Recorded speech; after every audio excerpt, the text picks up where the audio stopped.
এখন আমরা banana leaf কেটে নিব। এই কলা গাছ থেকে আমি কলা পাতা কেটে নিব। ঠান্ডাতে কলা পাতা এমনিতেই মরে যেতেছে অনেক, যেগুলি মরে গেছে ওগুলি একটু কেটে ফেলে দিই।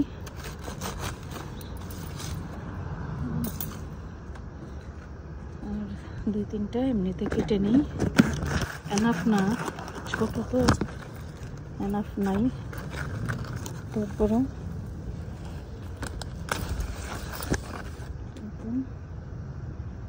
2-3টা একটু কেটে নিই, যা হয় হবে না।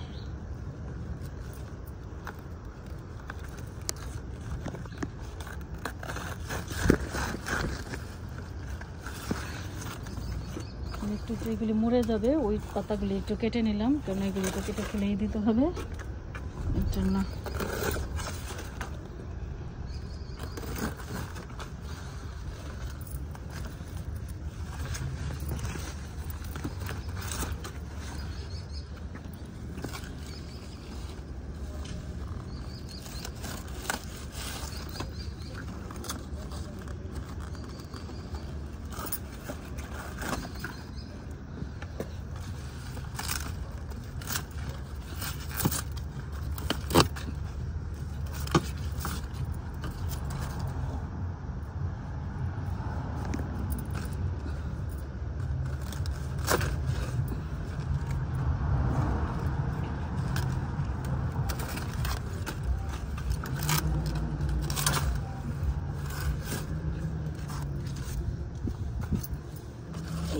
এই পাতাটা কাছে লাগবে,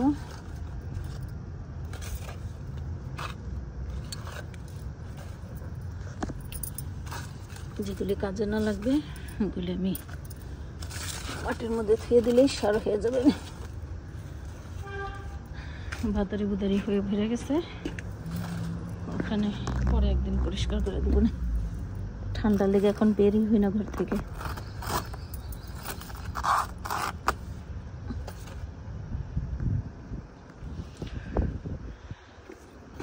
কলা গাছ তো জানেনি আপনারা, একটা লাগাইলেই অনেক হয়।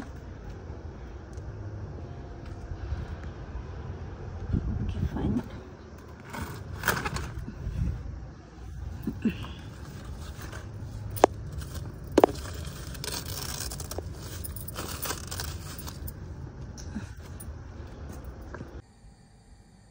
আসসালামু আলাইকুম। আমি নিয়ার বিলাস চ্যানেল থেকে চলে আসলাম আপনাদের জন্য নতুন একটা রেসিপি নিয়ে, বা আমি যা রান্না করব সেটা আপনাদের সাথে শেয়ার করব। তো আমি এখানে কিছু ইলিশ মাছ নিয়ে নিছি। ইলিশ মাছটাকে আমি, আপনারা আমার শর্ট ভিডিও দেখলে দেখছেন যে আমি গাছ থেকে কলা পাতা কেটে নিয়ে আসছি। তো কলা পাতা দিয়ে আমি একটা পাতুরি বানাবো। এটা হলো আমার গাছের সেই শুকনো মরিচগুলি, এটাকে দিয়ে আমি একটা মশলা বানাবো। এর জন্য আমি মশলাগুলিকে আগে পেস্ট করে নেব, মশলাটাকে বানাই নেব। তো আমি এই মশলাগুলি বানাবো বেশ কয়েকটা জিনিসের জন্য, যেমন ইলিশ মাছের পাতুরিটা বানাবো, আমি এখানে বাটার চিকেন বানাবো, তারপরে আমি একটা আস্ত চিকেন আছে সেটাকে ম্যারিনেট করব। এর জন্য আমি বিভিন্ন মশলা এখানে রেখে নিছি। তো আমি একটা একটা করে আগে মশলাগুলি ব্লেন্ড করে নেই। আসসালামু আলাইকুম। তো এখন আমরা বানাবো ইলিশ মাছের পাতুরিটা। ইলিশ মাছের পাতুরির জন্য এখানে আমি বড় বড় 3 টুকরা মাছকে 6 টুকরা করে নিছি। আর আগে একটু মাছ ছিল হলুদ মাখানো, আর পরেরগুলি একটু সাদা, যাই হোক এটাতে কোনো কিছু যায় আসে না। এখানে আমি নিয়ে নিছি কাঁচামরিচ, পেঁয়াজ, আর হইল এই লবণ, সরিষা। এখানে 1.5 কাপ আছে, 1.5 কাপের থেকে আমি 1 কাপ পরিমাণ দিয়ে দিলাম।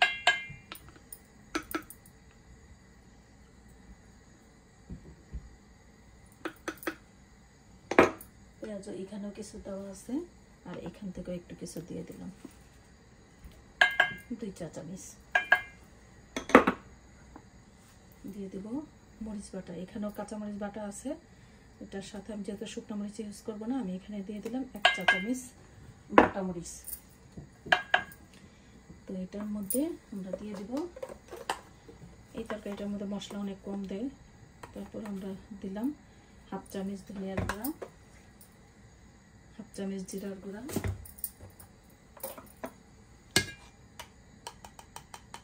চামচ হলুদের গুঁড়া। লবণ আমাদের সরিষার মধ্যে দেওয়া আছে, আর ইসের মধ্যে দেওয়া আছে, এই মাছ ধুয়ে আমি লবণ মাখায় রাখছিলাম সেটার মধ্যেও দেওয়া আছে, তাই আমি এটার মধ্যে আর লবণ দিব না, দিয়ে দেবো সরিষার তেল। প্রায় হাফ কাপের মতন সরিষার তেল দিয়ে দিলাম। দিয়ে দিব এখানে লেবু পাতা, আমার গাছের লেবু পাতা, 3টা লেবু পাতাকে আমি একটু ছিঁড়ে দিয়ে দেবো, এটা জাস্ট ঘ্রাণের জন্য লেবু পাতাটা। দিয়ে দেব একটু কাঁচামরিচ, দিয়ে দেব পেঁয়াজ, এখানে আমার হাফ কাপের মতন পেঁয়াজ আছে, সবটা আমি পেঁয়াজ দিয়ে দিলাম।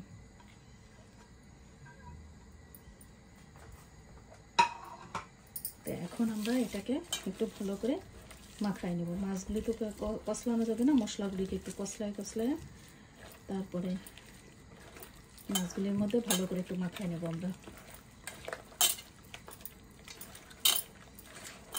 তো আমার গাছেরই কি বলে কলা পাতা ছিল, গাছ থেকে আমি লেমন গ্রাস কেটে নিয়ে আসছি রান্না করার জন্য, আর গাছ থেকে আমি রোজমেরি কেটে নিয়ে আসলাম, লেবু পাতা ছিঁড়ে নিয়ে আসলাম, কলা গাছ থেকে কলা পাতা ছিঁড়ে নিয়ে আসলাম। তো সব কিছুই দিয়ে এটা আমার মাখানো শেষ। আমরা এখন চলে যাবো কীভাবে চুলায় বসাবো সেটাতে। তো মাখানোর পরে আধা ঘন্টা রাখলাম, রেখে আমি নিচে আর একটা ফয়েল দিয়ে নিচ্ছি, এরকম একটা ছড়ানো একটা ফ্রাই প্যানে নেবেন, তাহলে রান্না করতে সুবিধা হয়। আমি নিচে একটা কলা পাতা এই কি বলে ফয়েল পেপার দিয়ে নিলাম, যাতে আমার এটা এই ইসের মধ্যে প্যানের মধ্যে যেন আমার তেল মশলাটা একটু লেগে না যায়। কলা পাতাটা দেওয়ার অর্থ হয়েছে ঘ্রাণের জন্য, ঘ্রাণটা যেন কলা পাতার যে একটা সুন্দর একটা ঘ্রাণ, সেই ঘ্রাণটা হওয়ার জন্য আমরা কলা পাতাটা ইউজ করলাম। কলা পাতা অবশ্যই ভালো করে ধুয়ে নেবেন।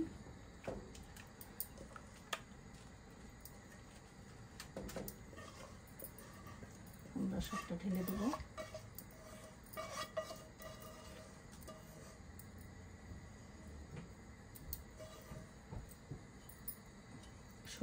সরিষার তেলের সুন্দর একটা স্মেল আসছে। সরিষা দিয়ে ইলিশ মাছ করলে এমনিতেই ভালো লাগে, তার মধ্যে যদি কলা পাতার ভাপে করা হয় সেটা আরো খেতে সুস্বাদু হয়। তো আমরা এটাকে উপর থেকেও আবার 2টা কলা পাতা তো জানেন ছিঁড়ে যায়, তো এই যে কলা পাতাগুলি আমার পাট করে ছিঁড়ে যেতেছিল, তারপরেও আমরা ঢাকনা তো দিবই, অসুবিধা নাই। আর একটা কলা পাতা আমি উপরে দিয়ে দিলাম। এখন দিয়ে দেব ঢাকনা, এরকম একটা ঢাকনা দিয়ে দিব, যেটাতে কলা পাতাটা একবারে হয়ে থাকে। আমি উপরে আরেকটা ফয়েল দিয়ে দিব, আরেকটা ফয়েল দিয়ে আমি ঢেকে দেবো, কারণ আমি উল্টাইতে গেলে তখন আমার প্রবলেম না হয়। আপনারা এটা আগেই বেঁধে নিতে পারেন, আমার বাজারের মনে হয় না প্রয়োজন হবে, কারণ এটা প্যানের ভিতরে এইভাবে থাকবে না, অসুবিধা হবে না।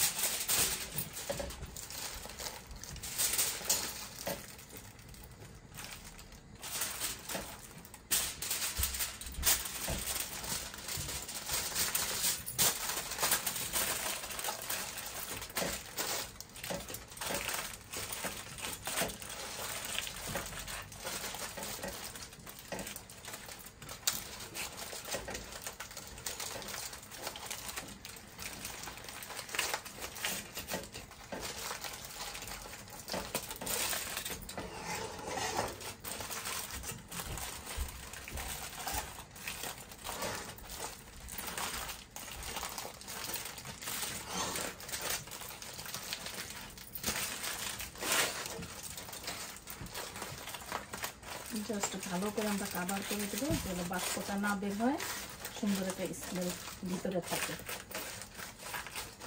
তো আমাদের দেওয়া শেষ। আমরা ঢাকনা দিয়ে ঢেকে চুলায় বসাই দেব। চুলায় আমরা মিডিয়াম হিটে বসায় রাখবো, হয়তো 40 মিনিটের মতো সময় লাগবে। তো আমরা আমাদের যে ইলিশ ভাপাটা বসাইছি, ইলিশ মাছের পাতুরিটা, সেটাকে আমরা একটু উল্টায় দিব।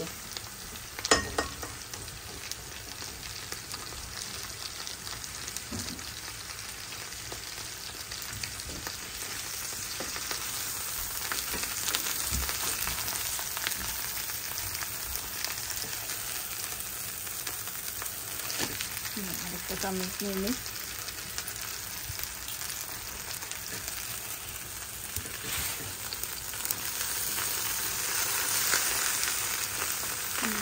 তেল তেলে থেকে দিয়ে দিচ্ছি, সমস্যা নেই। এটা আবার আমরা ঢেকে দেবো, ঢেকে থাক আরও 20 মিনিট।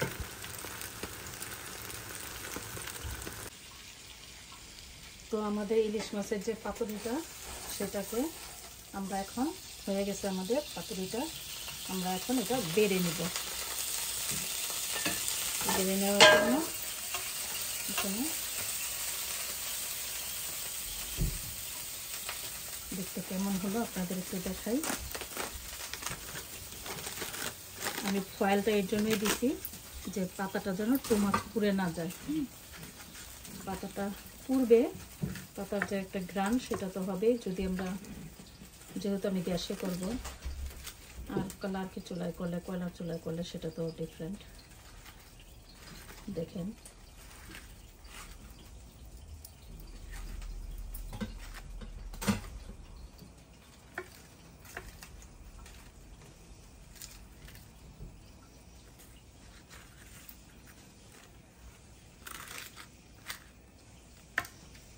খুবই মজা, খুবই সুস্বাদু